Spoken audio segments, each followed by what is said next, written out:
Hello दोस्तों, आज हम पढ़ेंगे क्लास 12 ज्योग्राफी बुक 1 चैप्टर 1 जिसका नाम है मानव भूगोल प्रकृति एवं विषय क्षेत्र। इस चैप्टर में पढ़ेंगे हम भारत मानव भूगोल की परिभाषा। मानव भूगोल की परिभाषा हमारी बहुत तरह से होती है, जैसे कि इसमें हमने दो वैज्ञानिकों ने बताया है।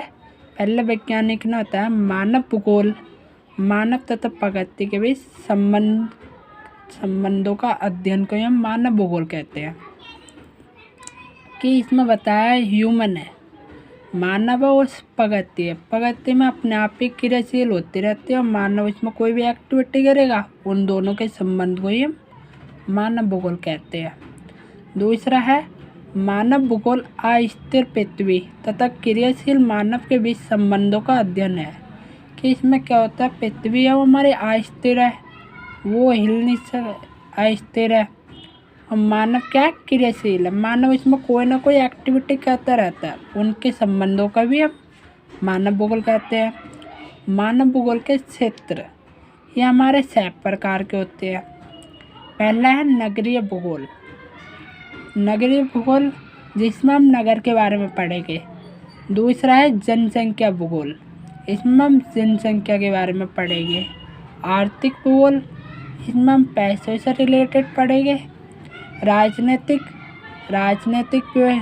के विचारों को पढ़ेंगे। आवास, इसमें हम रहने के तरीके के बारे में पढ़ेंगे। और समाज के बारे में पढ़ेंगे। अब आता है मानव भूगोल के उपक्षेत्र। इसमें उपक्षेत्र होते हैं हमारे 5 होते हैं। संसाधन भूगोल, कृषि भूगोल, उद्योग भूगोल, व्यापार भूगोल और पर्यटक भूगोल। कि संसाधन में हम अपने संसाधनों के बारे में पढ़ेंगे। संसाधन जैसे कि पता ही होगा, जो मनुष्य की लाइफ को सिंपल बनाते हैं। कृषि भूगोल में खेती के बारे में पढ़ेंगे। उद्योगों की उन्नति के बारे में पढ़ेंगे। व्यापार को कैसे बढ़ाया जाए उनके बारे में पढ़ेंगे। पर्यटन होता है जो लोग ट्रैवलिंग करते हैं, एक देश से दूसरे देश में आते हैं घूमने के लिए, उन लोगों के बारे में पढ़ने को हम पर्यटन भूगोल कहते हैं। अब आता है हमारा भौगोलिक विचारधारा। भौगोलिक विचारधारा क्या, हमारे भूगोल में बहुत सारे वैज्ञानिक हुए हैं तथा उन्होंने प्रकृति और मनुष्य के संबंध के बारे में अपने अपने विचार प्रकट किए हैं।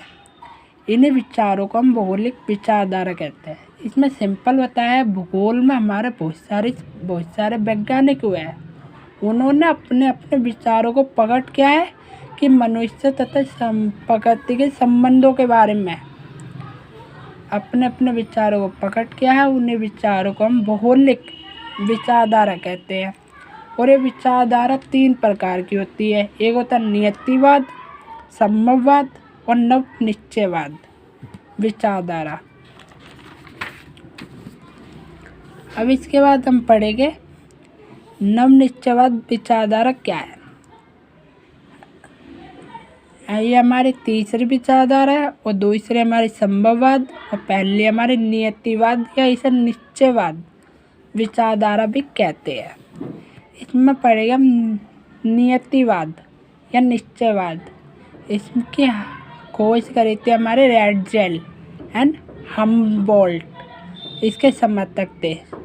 प्रारंभ में मानव आदिम अवस्था में था। कि पहले क्या था, मनुष्य आदि मानव की तरह रहता था। उसने प्रकृति के अनुसार स्वयं को ढाल लिया था। उन्होंने क्या करा, प्रकृति के अनुसार स्वयं को ढाल लिया था। वैसे प्रकृति में अगर गर्मी पड़ रही तो गर्मी में रहने के आदी हो गया था, और ठंड पड़ रही तो ठंड के अनुसार ही अपने आप को ढाल लेता था। इस समय प्रौद्योगिकी का स्तर निम्न था। इस समय क्या थी, टेक्नोलॉजी भी कम थी। निश्चयवाद में मानव विकास भी बहुत कम हुआ था, और इस समय मानव विकास भी बहुत कम हुआ था। मानव प्रकृति को सुनता था, उसकी पूजा करता था और उसकी प्रचंडता से डरता था।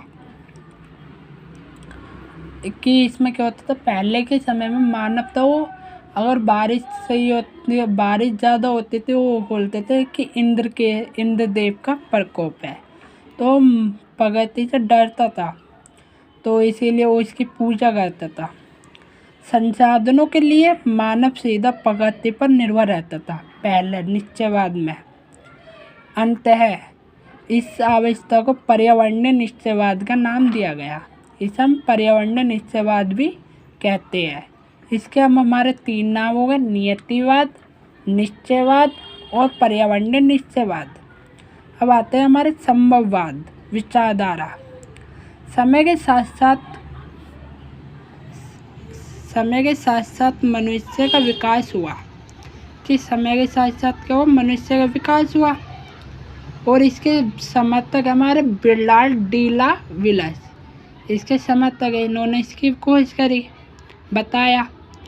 अब वह प्रगति से डरता नहीं था। पहले में क्या था, निश्चयवाद में वो प्रगति से डरता था, उसकी पूछा करता था। अब यहाँ पर प्रगति से नहीं डरता है। अब मनुष्य खुद को प्रगति के अनुसार ढालने लगा था। इसका मतलब कह रहा है कि अब मनुष्य वो प्रगति के अनुसार ही स्वयं को ढाल लेता है। पहले उसे ढालना पड़ता था, मजबूरी थी। अब वो टेक्नोलॉजी का यूज़ कर प्रगति को उल्टा कर लेगा, ढाल लेगा अपने अनुसार। जैसे कि अगर प्रगति में ठंड पड़ती है तो ठंड से बचने के लिए गर्म हीटर लगा लेगा, हीटर का प्रयोग कर लेगा, जिससे वो गर्म कपड़े। अब मनुष्य प्रगति से स्वतंत्र होकर रहने लगा था। अब मनुष्य के प्रगति से स्वतंत्र हो गया, बिल्कुल आज़ाद। अब मनुष्य प्रगति में परिवर्तन कर सकता था। अब मनुष्य प्रगति में परिवर्तन भी कर सकता है। अब मनुष्य संसाधनों का इस्तेमाल करने लगा है। अब मनुष्य ने क्या करा, सोर्सेस का यूज़ करना चालू कर दिया, स्टार्ट कर दिया। मनुष्य ने प्रौद्योगिकी का विकास किया, मनुष्य ने टेक्नोलॉजी का विकास किया। और पहले टेक्नोलॉजी का स्तर बहुत ही कम था। अब आते हैं हम, जैसे एग्जाम्पल है गर्मी से बचने के लिए कूलर बनाना और हमारे ठंड से बचने के लिए हीटर बनाना। अब आते हैं नवनिश्चयवाद। इसके भी 3 नाम है। नवनिश्चयवाद बोलते हैं, ये मध्यम मार्ग भी बोलते हैं, और रुको और जाओ निश्चयवाद भी कहते हैं। इसके समर्थक है गिब्सन टेलर। इस विचारधारा के समर्थक थे। नई संकल्पना के अनुसार ना तो नितांत पूरी तरह पर्यावरणीय निश्चयवाद है और न ही पूरी तरह स्वतंत्रतावाद।